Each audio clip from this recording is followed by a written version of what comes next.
dati dito sa may, hindi ko na masabi eh, baryo, hindi ko masabi. Hindi. Kasi dati Villa Reyes siya, di ba? So, nanay ko dyan lumaki sa looban. Tatay ko naman, taga-Ihasinto. No? So, lehitimo akong taga-Bambang. Madami kayong siguro nakakakilala sa daddy ko, kay Kapekto. No? Na madalas umiikot-ikot dito yan. Dati siyang kagawad noong 1970s. So, bahay ko talaga to. Ako ang, kasi tatlo kami magkakapatid. Ako ang anak na bumalik dito sa Bambang. Nung nalaman ko binibenta yung lupa ni Melendres, sabi ko gusto ko dito kasi nung maliit ako, dyan ako dumadaan nung papunta akong CBC. No? Ano pa yun? Bukid. Tapos wala pang kalsada. Tanda ko na pala. Hindi ko na naalala. Nakikita ko na yung bahay nila Melendres kasi sila lang yung magandang bahay noon doon. Isa pa kamag-anak ko din si Teacher Burka, baka naging teacher nyo rin si Ma'am Burka. No? Tita ko, tsahin ko siya. So anyway, talagang love na love ko ang Bangbang, kaya bumalik ako dito.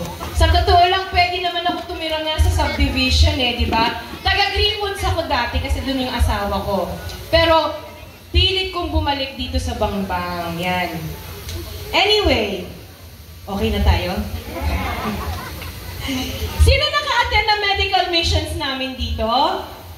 Yan, ang dami. Twice ako nagbaba, ganyan ko kayo kamahal.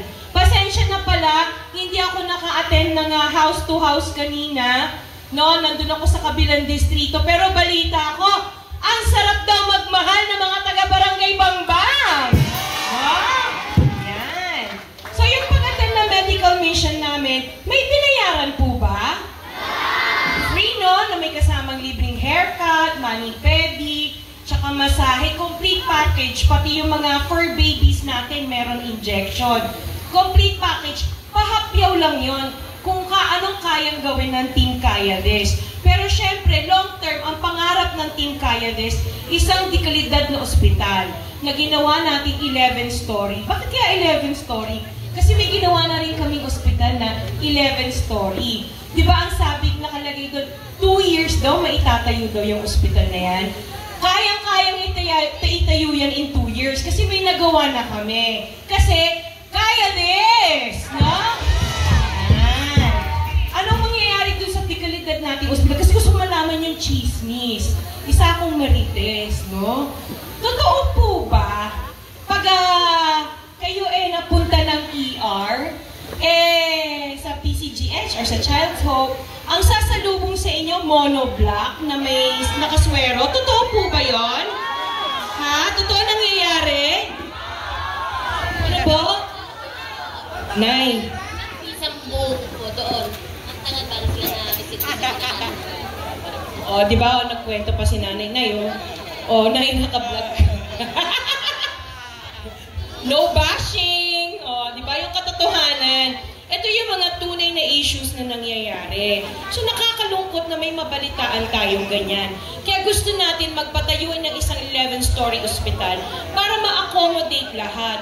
At syempre, pag kayo na ER, hindi monoblock ang dapat sumalubong sa inyo. Dito sa ospital na itatayo natin, nakakamanak ang mga ang mako-confine sa ER.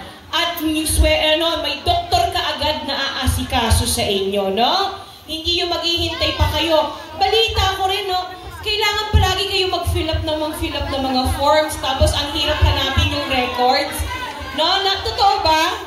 Nakita niyo naman, ang pangarap natin, isang smart city. Kasama yan, na digitization, na ang records nyo, nakalagay na sa computer, isang lang, lahat na, kung sino yung naging doktor nyo, kung ano yung naging sakit nyo, lahat nandun na, hindi na kailangan hanapin. Siyempre, alam ko, meron na tayong CT scan, MRI. Pero, ang hirap magpa-schedule, magpa-CT scan at MRI kasi ang daming pumupunta sa office at nagsasabi, pwedeng pandagdag ng MRI, pang CT scan, pang laboratory. Ano yun? Bakit ganon, di ba? Pag dito na itayo natin yung ospital natin, 24/7 gagana na yun ng CT scan at MRI.